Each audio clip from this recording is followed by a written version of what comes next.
how are you, mate? Welcome Good. to the Falcon and Winter Soldier finale, live after show. Yay, man, I cannot believe we have gone through this whole season. Wow, what a just amazing. It's a blink of an eye type of thing, isn't it? You definitely all of a sudden I feel like we just started watching it, you know. I was getting get into it, and then tonight is the last episode. It just kind of sunk in, and I'm like, wow. But like you just said before the show started, we're coming with 2 shows in now. We're 2 shows in, completed from Marvel, WandaVision, and now this. So and I remember the WandaVision finale had some controversy. But this finale, Rick, in just sum it up really quickly as we do each week, what was your overall impression of this final episode? Wow. I really enjoyed this finale. This was a finale for all. It had everything. The pace was fantastic. It was just had action. It had emotions. It had all sorts in this. It was all jam-packed. And I absolutely loved it. Perfect ending to a series, I believe, for my absolutely. Thoroughly enjoyed it. I had a couple of issues, which we'll talk about as we break it down. Wow, okay. But overall, really solid, really good finale for the end of this series, absolutely. So, you know what we'll do? I think we'll just start getting straight into it. Get straight into the show, see what's going on, all right? So, basically, this episode, we knew how it was going to. We knew what the episode was about because I set it up in the last episode, and that is that basically the the flag smashers are going to, obviously do their terrorist attack against GRC in New York. So, and that's how the episode starts, where unbelievably so. Once this episode starts, it just goes. It's that's right. It is on, and it doesn't slow down in any way. No. So, which I absolutely loved. I did really like this. Right at the beginning, opening, it was starting to build the tension of the moment, and it's not long before we're seeing that. I noticed it's at night time before I get into it, and I couldn't help myself thinking, well, at least it's a lot cheaper for them. Because at night time the CGI is not so expensive and everything else, but it's still I love this because we get to see Falcon pretty quickly in his suit. Yeah, straight off the bat. I don't back around. Within the first couple of minutes, we've seen him land, and he's in his full new Captain America suit. So. It was really, really, really good. So I was when I saw it, I'm thinking, like when I first saw it, I was jarred a bit. I'm going, do I like it? Do I like it? But no, after watching the whole episode, I really liked the suit. The more when he made that first entrance and he comes through that window, and then no, I'm Captain America, and then looking at that suit, it just. It kind of does, like you said, it does grow on you, and then seeing all the other functions to it. 100%. They look great. Yeah. Probably the only thing I didn't like, because kind of annoyed me, I don't know, was the ear bit. Like it was, his ears poking out. His ears poking out. It was just weird. I don't know, but it looked amazing. He looked fantastic.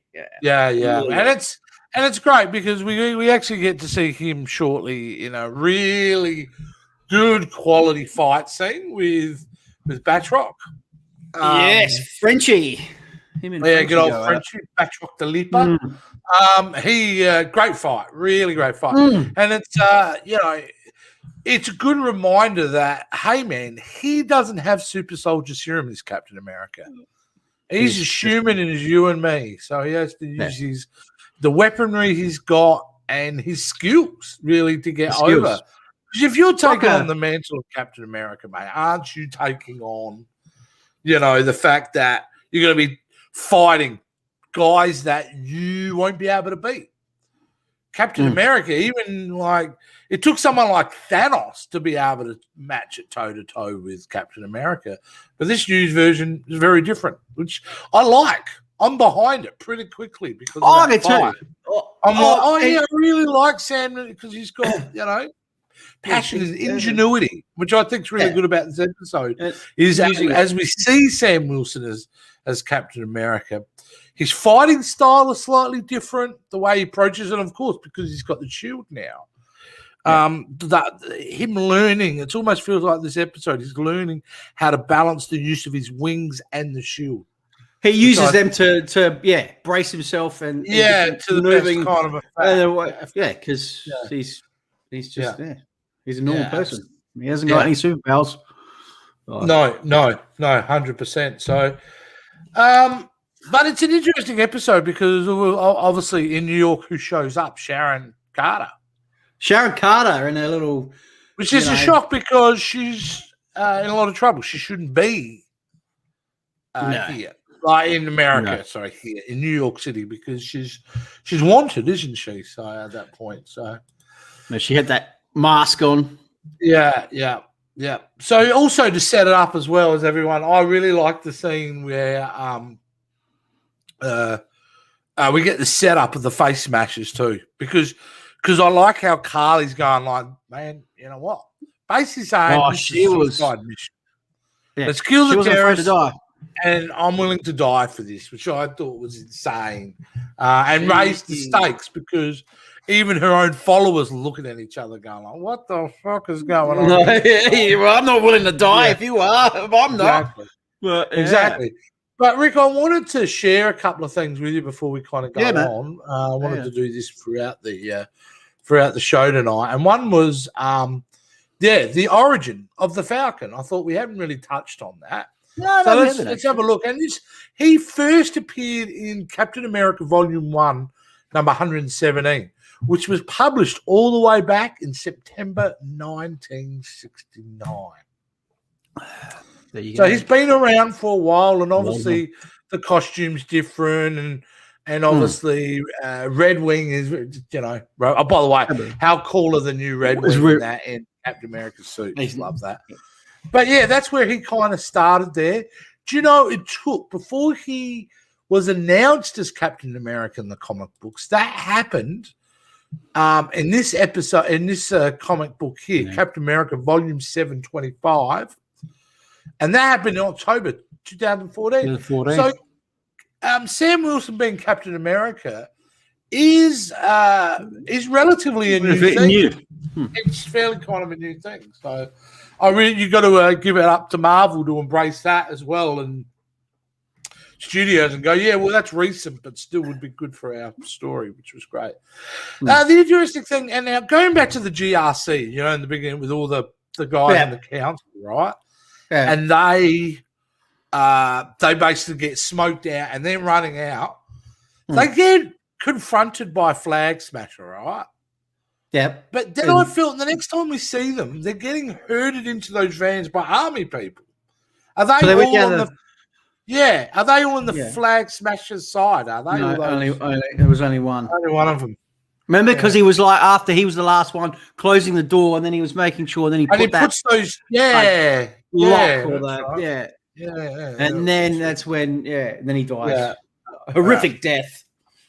So some of the action scenes in this episode are just phenomenal. Oh man, awesome. And it all kind of happens.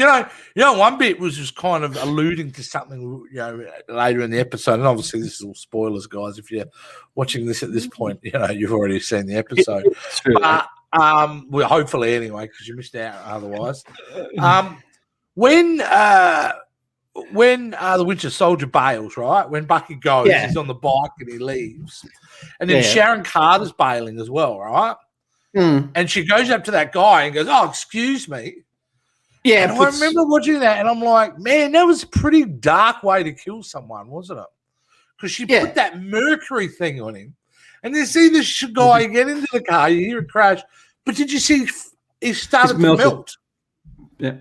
And I thought that was the first indication to the audience too that, you know what, Sharon Carter's a bit of a villain here. Yeah, she's a real villain here. So, funny enough, but So, I mean, that fight with Batroc went on for ages, in this episode. It did, but where was Bucky at that time? He was having his own little issues at that time. There was he got on the bike, didn't he? Because he's trying to get to Carly, or try to get to the hostages. Try to stop them because he knows they're on the run now on the truck. Yeah. So, but when after that fight, and basically Falcon just jumps out that window, throws, which I thought was cool as to see him throw the shootout, fly out, and then catch it away and go. I thought it was dope. So, go on. What were you going to say? Yeah, that's right. But then Barkley just left him there, kind of just saying we didn't see him after that. So, but the way he exited was But my favorite was coming up. That scene's coming up was one of my favorites. That whole action scene there, where he's chasing the chopper. The chopper that was just done so well. 2 new Red Wings. Yeah, which was kind of really cool. But I really love the fact that the Red Wing identified the pilot, the hostages as a pilot. Identified. Yeah, that's right, as one as the pilot, and then basically concocted that plan with her to go. When I count down, you jump in the driver's seat. How good is that? When they took him out, just phenomenal. And he threw the shield, and the way it went straight through the front, and then he just took him out, and then she just took over the chopper. It was just so good. So good. And this is all happening within the first 15 minutes of the episode. Let me just lay that out there. It was like non-stop. It was non-stop. But within that scene, when he lands on the bridge, when he's got he's got someone, he lands on the bridge, puts the shield and the wings over the top, and then the chopper comes down, hits it, and dings off. Right. Yeah. My God, is that your favorite scene too? Just the whole scene itself, but especially that with the chopper, was amazing. So amazing. But meanwhile, the Flag Smashers, though, buddy, they've set up blockades for these. They're fighting. Who are they fighting? They're fighting 2.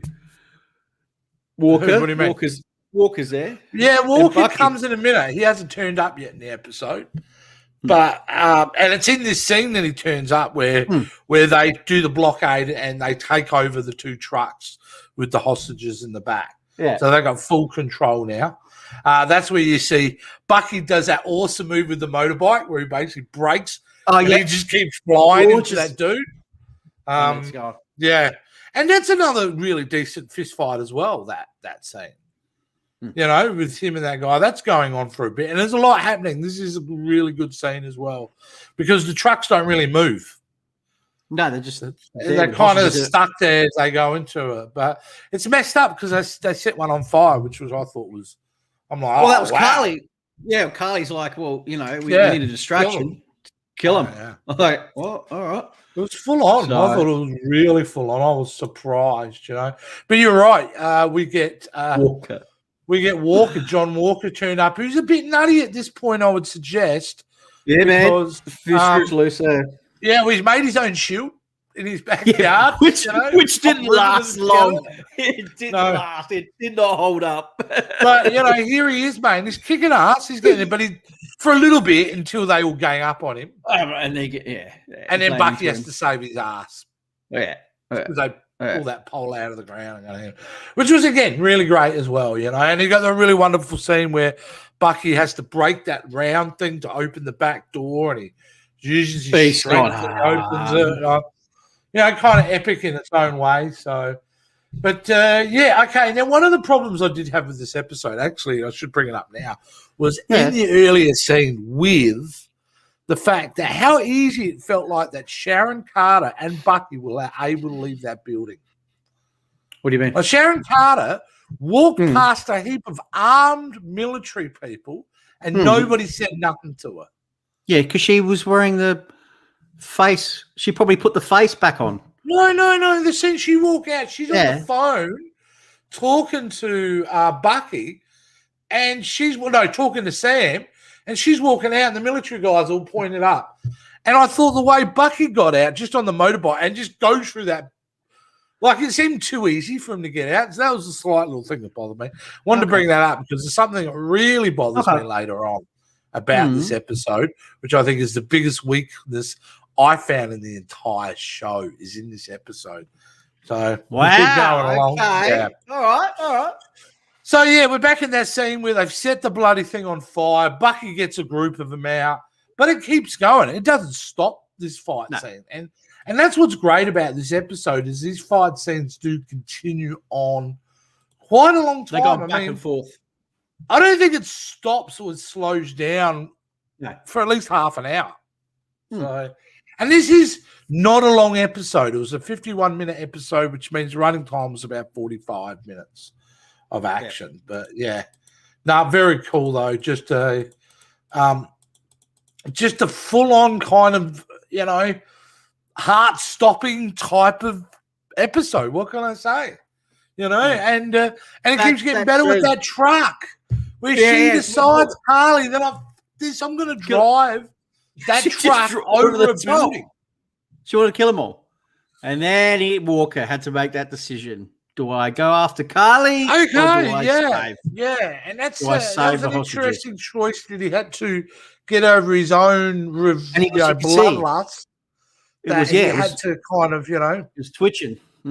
Had to do it, but they came after him, mate. So it didn't take long for the truck. But who really saves the truck in this episode, which is a great scene as well. He's our new Captain America. The new Cap. That's great. Does what he has to do, and I just thought we're really getting to see the capabilities of Sam. And I like the fact they throw to the crowd and someone goes, "Oh, that's the Black Falcon." Another guy goes, "No, that's Captain America." Captain America. The announcement that we now have a brand new Captain America. Well, you know what I liked about that scene? Very cool. Right? When he's flying up and he's holding the front, he's trying to push that truck. Yeah. It's really cool to see that, it just goes to show how much power that he didn't really have a lot of power in that suit because it's all like Red Wing and all that were pushing it. You know what I mean? And he only pushed it only a little bit. It was really good to actually see that. It's almost exaggerate how much, yeah. Yeah, I think you bring up a really good point. It's almost like it's kind of more admirable to see him overcome these obstacles because he doesn't have the super soldier serum. He doesn't have that. So I think you're right. It's really important. But we move on pretty quickly to this episode inside the building site. And we've got, remember you got Cap now. I suppose we call him Cap. Bucky, call him Cap. And John Walker all kind of working together to try to track these guys down who've done a runner, especially Carly. That's who they're really after. And they obviously split up. Bucky and Walker go together. Walker is, working together. How do you feel about that at this point? It's interesting. You're not sure you can trust him, but they probably need all the help they can get, really. He kind of seemed a little bit stable, I guess. The whole scene, I guess after the truck, and you could see it in his face, and he knew, Sam's like the new Cap, I guess, and whatever. But he's still kind of like, Bucky's like, doesn't kind of trust him. He says, look, I've got him when they split up. So, Bucky follows him and that. But, what do you think about the scene where it gets revealed? And I kind of knew it by last week, if not the week before, that Sharon Carter is the power broker. Oh, the power broker, yeah. Well, you call it. Yeah, you could see it. Yeah, that's a big deal. You know what I mean? I like that. And I think it pays off. It sets up things later on, which we'll talk about. Which it does. It's really cool. But that was great. And she that great little kind of shootout they had between Carly Carter and Batroc. I just felt he was a bit like. To be honest with you, I completely forgot that he was in this. It was just kind of because he comes in and out. And that's what he is in the comic books. He's like a C-grade villain, Just comes in for a little bit and then goes away. He's there trying to, he's backstabbing Carly and he's making, you pay me 4 times the amount now, and then there's a Mexican standoff, and then bullets 100%. 100%. So it's so good. But again, I mean, it's literally, I think, half an hour before it slows down. Literally, it's halfway through this episode, and Carly's dead. Yeah, well, this is that pinnacle moment. She's, Sharon's covering her tracks. She doesn't obviously want Carly to say that. Yeah. She's the power broker. No, that's right. She gets up and double taps and basically shoots her twice. But I mean, at that point, this is where the episode really does slow down. I think we, mostly in a normal Marvel movie, you pretty well finish the the episode, the movie by now. You know what I mean? What else to do? But no, here, and this is where it's going to get controversial.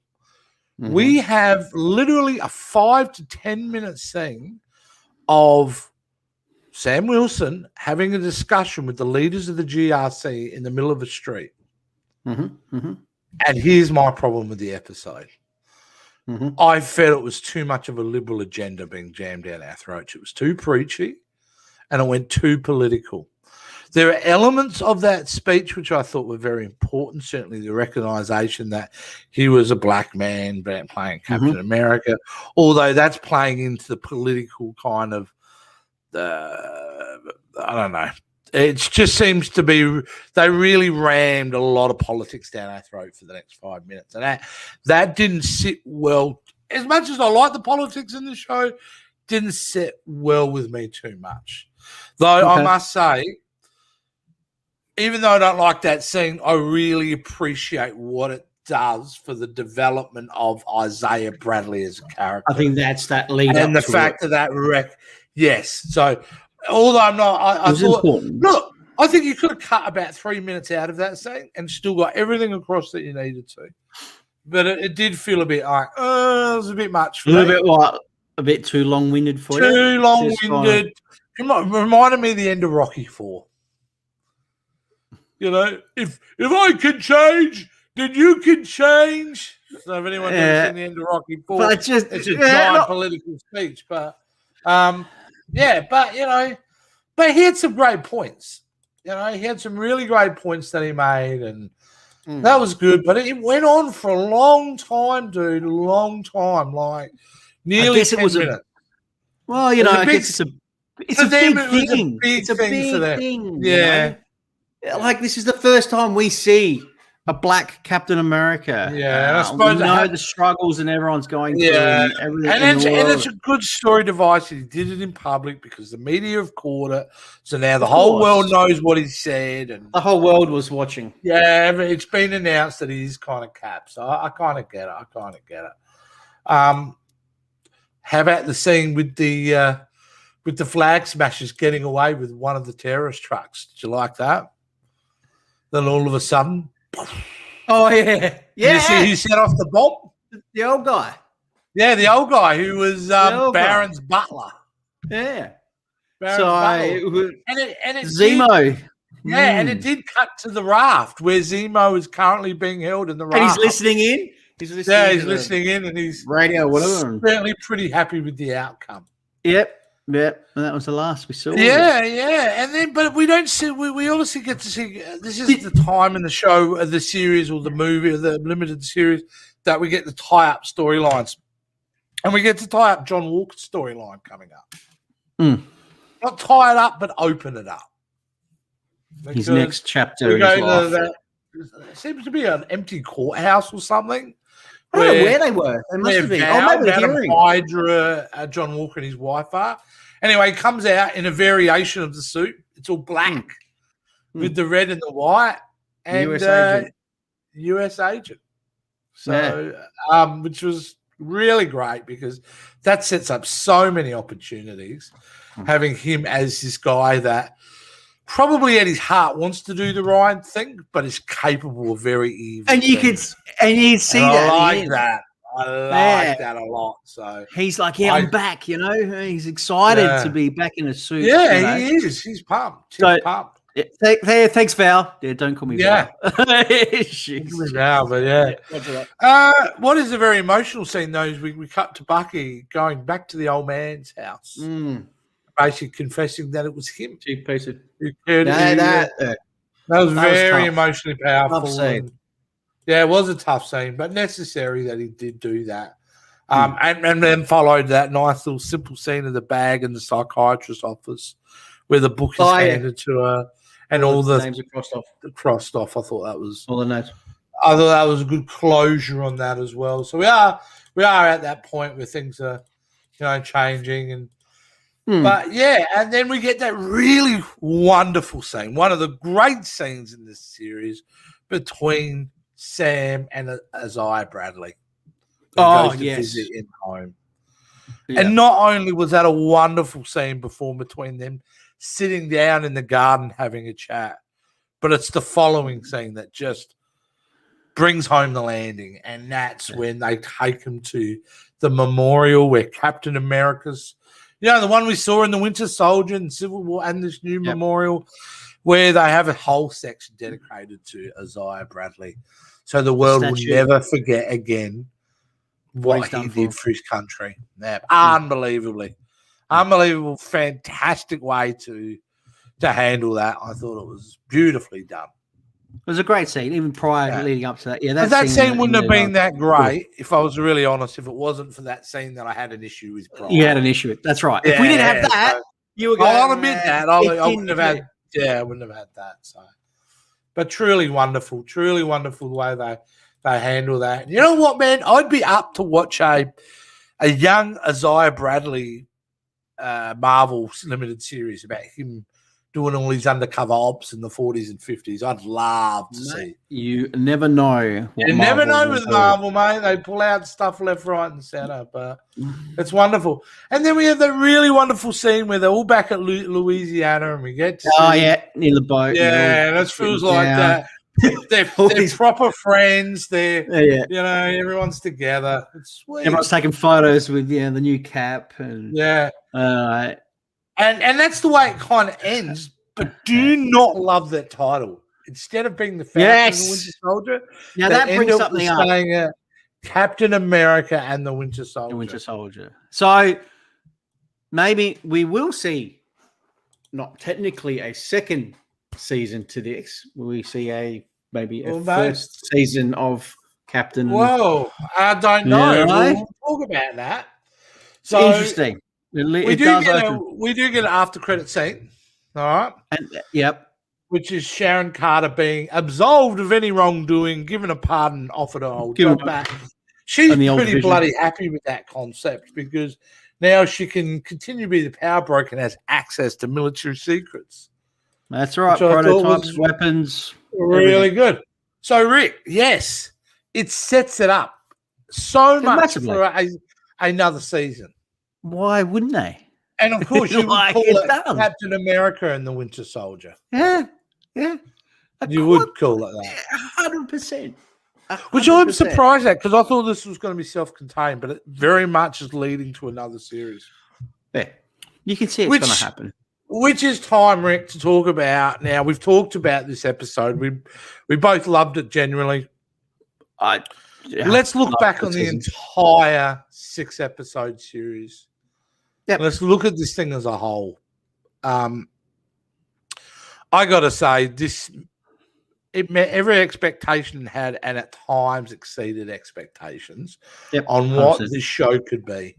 It was so well done. The way they used the characters, the fact that Baron Zemo, in my mind, stole that whole entire Do you think he was necessary to be in there? Or do you think he was just one of those characters? Yeah, absolutely he was. No, they needed him because he led them to certain situations. So, I think he was a massive asset and, like I said, stole the show in my mind. But the chemistry between Anthony Mackie and Sebastian Stan is unquestionable. It makes the entire show, their relationship, the way they bounce off each other, it really is phenomenal and does deserve a second season. And I think it could be really interesting what they could do with it. So I loved WandaVision. I think I loved this more, to be honest with you. There'll be two different shows. Two different shows, but overall, I love this more. Because I would say with WandaVision, the first couple of episodes, you kind of got to give up the fact that you're basically watching old sitcom episodes. And it's not that enjoyable. You know what I mean? It's sweet in their own way, but it's only really from episode 4 that it really kicks into gear. Well, this I felt from the get-go was phenomenal. I agree with him, and I enjoyed every minute of this, every episode. It was just so well done, and you're right. The chemistry between the two, and you actually notice that off screen as well. And if and just the caliber of actors that they're getting in now in these Marvel shows and movies as well. It just surprises us, which is just phenomenal. Like, it's so good. And yeah, it just opens the doors for so much more content, which I'm just so looking forward to. And based on that, Rick, that is we've done that up. And the next Marvel show coming down the pipeline. Let's now talk about the future. Will be on June 11th. We have to wait a month and a bit. Where we're going to be getting the Loki series come out, and of course, guys, that means that we're going to do the Loki live after show. That's nice. Right. Coming up on June 11, we will do exactly what we've been doing with WandaVision and Falcon and the Winter Soldier, and continue this series of live after shows with Loki coming up next. So I'm really excited about that. The trailers have looked really, really good for it. So it's going to be a hoot, Rick. I think, I think that'll be a very different and fun show too. So yeah, it's going to be completely different. I'm really excited about that. Now, guys, remember next week is the launch of our new show. Before that, don't forget Monday night. Monday night is our final Justice League chapter breakdown show, where we've been breaking down every individual chapter of Justice League over the last few weeks. This is chapter 6 plus the epilogue. All right, so it's everything. All kind of contained there. So I'm really excited about that, because that's been a really fun series to do, Rick. So that ties up on Monday, and brand new show Friday night. It's our retro review show, and they're done live as well. And that's the other thing. It's going to be a live retro reviews. So our live retro review, which will be starting on April 30, will be, as Rick announced the other day, Predator. So really the old Arnie classic. So we're going to go back. So on the day before, Rick will release on Facebook, he will re-release the retro trailer reaction that we did on Predator. And then obviously the following night, you'll get to see the live retro review of the entire movie. So that's going to be a fun series to start doing as well. So we're looking forward to that. So in the meantime, guys, before any of that, Sunday afternoon, Sunday evening, I don't know what time it'll be, you'll get to see also our review on Mortal Kombat, which we're going to see then on Sunday night, and we'll give you a good review on that. So I'm really excited about that as well, guys, and we'll announce the time of that review tomorrow, I reckon. So, but either way, lots of great content coming up, guys. It's coming out. Stick around. Thanks for watching this week. Really enjoyed having you guys on board. Thanks, guys. Appreciate it. Show. We hope you tune in for Loki as well. And we will see you guys very soon. See you guys.